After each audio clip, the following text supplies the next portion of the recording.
He's a marvelously trained actor in the theater. He looks wonderful. He has a lovely speaking voice.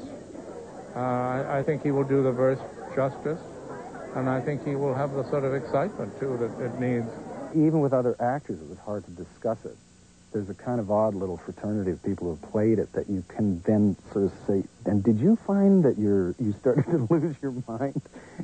Oh, yeah, you really lose your mind around about this point. It's the greatest role almost ever written, and it's impossible to play it perfectly every time. As I've played it twice, so I know. And but it is our learning post. You get rearranged somehow inside, which is, I think, what great art does to both the people who are involved in executing it and the people, hopefully, when you've done it well, to the people who view it. Of all the great roles in dramatic literature, there's one guaranteed to excite the imagination of actors and audiences alike, and that is Hamlet. 8 actors have played the role in the history of this festival. Kenneth Welsh, Nicholas Pennell, Richard Manette, Brent Carver, Combe Fiore, Stephen Ouimet, Paul Gross, and the first actor to ever play Hamlet upon this stage, Christopher Plummer. When someone says to you, as Michael Langham did, we want you to play Hamlet, was it daunting? Yes. What's the first thing you think about? Do you think, am I going to do the soliloquy? Well, because Henry V had taught me how to do that, and I knew how to talk to the audience, and it had worked in Henry, it gave me a big confidence to be able to do the Hamlet. I also knew the play pretty well, as we all do, not only from school, but because one has seen so many productions. I'd already seen a lot of Hamlets, Olivier's and Gielgud's. I'd seen a lot of Hamlet.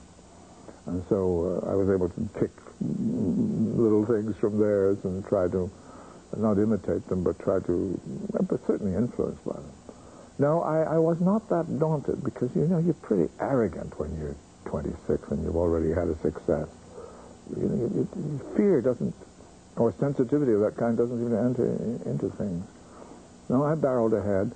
I was much better later when I played it, but I think you can't play Hamlet properly until you're probably 70 years old, because it needs a whole lifetime of wisdom and technique and maturity and a kind of calm thing that can bring out those words and make it totally believable that someone of 26 would never speak like that, for God's sake, in reality. Can you imagine at the pub, sitting around with Rosencrantz and Guildenstern, and they're all getting drunk, and Hamlet delivers that extraordinary speech.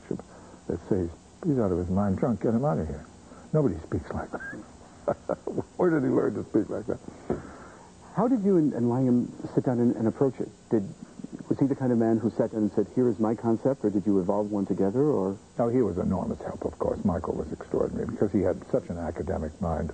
It took care of all the intellect part of it, and he had an enormous fund of knowledge about the part, because he'd been through the war.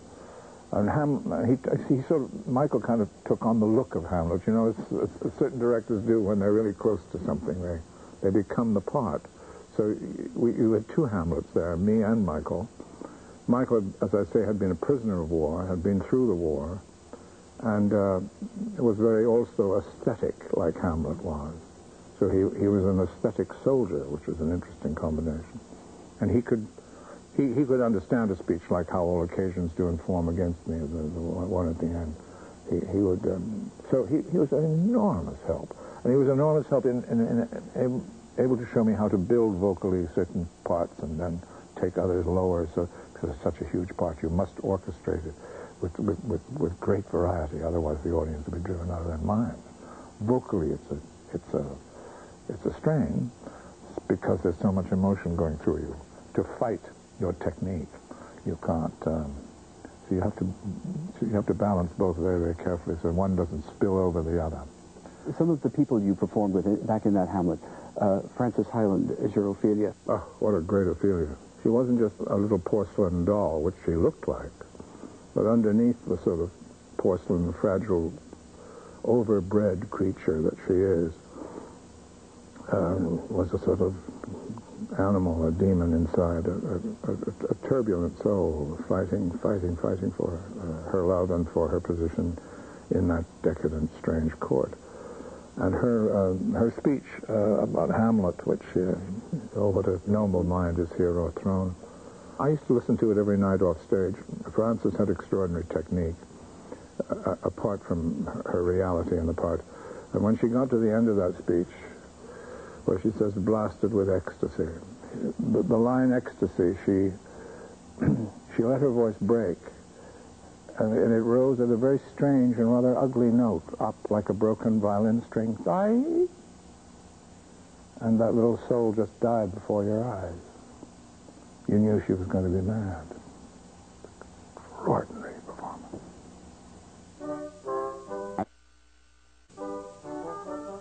Lloyd Bachner played Horatio to Plummer's Hamlet, and he still can recall it vividly 45 years later. I admired his Hamlet enormously. It was very moving. It was wonderful. Are there any specific moments from it you remember? Well, I remember when we were on the stage and he was doing the Alas, Poor Yorick, I remember him, Horatio. It was so moving. And his death was so moving. And when I stood over him and said, good night, sweet prince, it still brings tears to my eyes. What you say that he was so moving. What was the quality about it? Was it a vulnerability, a depth of emotion? Chris has a way of bringing a reality to a part. He is so believable in what he does. I recently saw him in his Barrymore. I was stunned at the brilliance of that performance. He has the knack of making believable the poetry that he's speaking. In other words, there's no da-da-da-da-da-da about what Chris does. Not that he ignores the rhythm of the poetry, but he makes it understandable and real to an audience, and real to his fellow actors. What is the magic the Stratford Festival? Oh, well, I felt it was my home because I grew up here. I mean, my professional life really, I spent so much of my young professional life growing up in the theater here. I had been to Broadway before. I'd done at least 6 Broadway plays before I came here in 1956.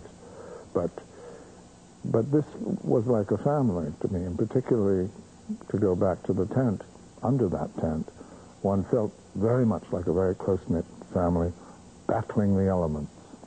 And that never leaves you.